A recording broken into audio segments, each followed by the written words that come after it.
Entry करना सबको आता है, लेकिन जीएसटी कितना भरना है ये कैसे पता चले? अगर आप जीएसटी रिपोर्ट एनालाइज करना सीख गए तो आप अकाउंटेंट लेवल पहुंच गए। आज हम देखेंगे GST summary, input versus output GST, GST payable calculation and GST style report में लिखेंगे। डे 4 में हमने सीखा purchase entry with GST. Day 5 में हमने सीखा sales entry with GST. Day 6 में हमने किया रिटर्न एंट्री। आज फाइनल जीएसटी इम्पैक्ट एनालिसिस करेंगे। तो सबसे पहले आपको आना है गेटवे ऑफ टैली पे रह करके डिस्प्ले मोर रिपोर्ट्स में जाए, फिर स्टैट्यूटरी रिपोर्ट्स में जाए, यहाँ पे स्टैट्यूटरी रिपोर्ट्स में आए, फिर आपको जीएसटी रिपोर्ट्स में आना है और यहाँ पे देखिए, यहाँ पे आपको मिलेगा GSTR1, GSTR3। अब ये दोनों GSTR1 में आपका सेल्स से रिलेटेड जितना भी जीएसटी आपका आएगा, यानी जो आप सेल किए और जितना आपका जीएसटी पे करना है, यहाँ पे देखिए जितना आपका जीएसटी सेल्स पे, तो सेल्स पे हमारा जीएसटी है, ये देखिए 5,557.50। और यहाँ यहाँ भी देखिए जीएसटी 5,557.50 है। लेकिन ये जो मैं डेबिट नोट यार एक बनाया था, डेबिट या क्रेडिट नोट मैंने एक बनाया था पिछले वाली एंट्री में, रिटर्न एंट्री में, तो वो 1170 माइनस 1600 सीजीएसटी में, एसजीएसटी में, जो कि आपको टोटल जीएसटी का यहाँ पे दिखेगा 3 आर में, GSTR3। यहाँ पे आपको टोटल दिखेगा कितना पे करना है। सबसे पहले आपको आना है, यहाँ पे देखिए कि आउटपुट जीएसटी आपका यहाँ पे रहेगा। ये रहा आपका output GST, output CGST, output SGST. Output मतलब होता है जो आप सेल किया, और इनपुट मनी होता है जो आप परचेज की, उस पे जीएसटी हो।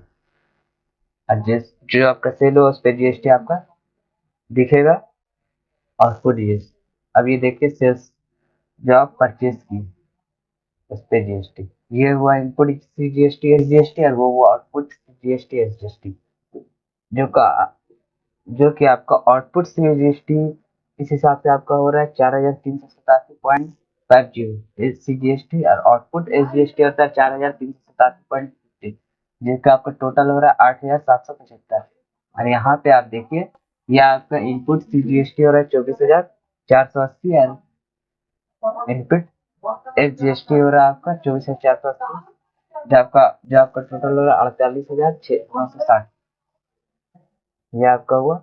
अब जीएसटी कैलकुलेट कैसे करते हैं, कितना आपको पे करना है, तो इसके लिए आप ये जो लिखा हुआ है आउटपुट जीएसटी टोटल जो है, और input GST total. Output GST total आपका 8,775, और इनपुट जीएसटी आपका 48,900। इसमें दोनों को माइनस कीजिएगा आपका, तो नेगेटिव में आएगा। नेगेटिव में कितना आएगा? 40,185, जो कि रिफंड कैरी फॉरवर्ड होता है, यानी कि आपको इस मंथ में जीएसटी देना नहीं है, credit next month carry forward होगा। इंटरव्यू में ये स्ट्रॉन्ग क्वेश्चन पूछा जाता है। अब रिटर्न इम्पैक्ट चेक करने के लिए आपका सेल्स रिटर्न जो हुआ आउटपुट जीएसटी में रिड्यूस होगा, परचेज रिटर्न जो हुआ वो आपका इनपुट जीएसटी में रिड्यूस होगा, इसलिए रिटर्न एंट्री का इम्पैक्ट जीएसटी रिपोर्ट में दिखेगा। ये आप देख लेते हैं, ये आपका प्रैक्टिकल जो नॉलेज है ये जॉब के लिए काम आते हैं। अब रियल अकाउंटिंग टिप समझ लीजिए।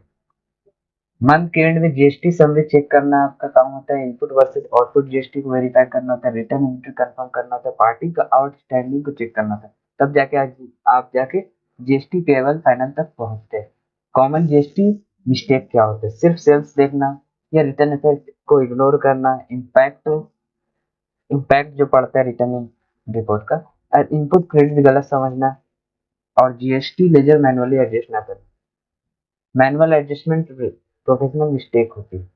आज का आपका टास्क है कि जीएसटी समरी ओपन करना, आउटपुट जीएसटी को लिखना है, इनपुट जीएसटी को लिखना है, और फाइनल टेबल को कैलकुलेट करना है। कमेंट में लिखना है जीएसटी एनालिसिस करके। इंटरव्यू में पूछने वाले क्वेश्चन क्या होते हैं?